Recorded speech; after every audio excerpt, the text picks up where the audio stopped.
Revanth Reddy episode లో నిజాలు నిగ్గుదేల్చే పనిలో పడింది ఏసీబీ. ఆయన్ని కస్టడీలో తీసుకునేందుకు ప్రయత్నిస్తోంది. ఇప్పటికే వీడియో టేప్స్ ని ఫోరెన్సిక్ ల్యాబ్ కి పంపించగా ఆడియోని రీ రికార్డింగ్ చేసి చూడాలని ఆదేశాలు జారీ చేసింది కోర్టు. మరోవైపు తనని అక్రమంగా ఈ కేసులో ఇరికించారని ఆరోపిస్తున్న రేవంత్ రెడ్డి నిర్దోషిగా బయటపడతానన్న ధీమాతోనే ఉన్నారు.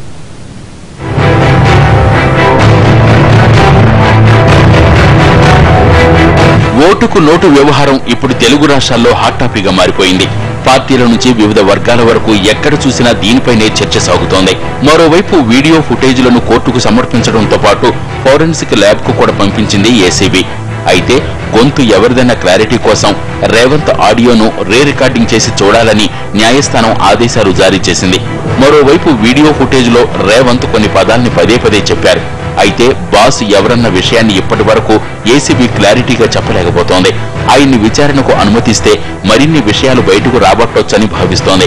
త్వరలోనే కస్టడీ పిటిషన్ కోర్టులో వేసేందుకు ఏసీబీ అధికారులు సిద్ధమవుతున్నారు.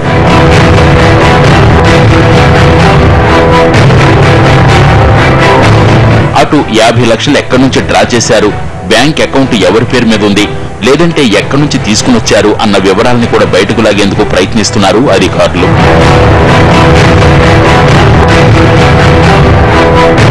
ప్రస్తుతం చర్లపల్లి జైల్లో ఉన్న రేవంత్ ను పార్టీ నేతలు సహచరులు వెళ్లి కలుస్తూ ధైర్యం చెప్తున్నారు.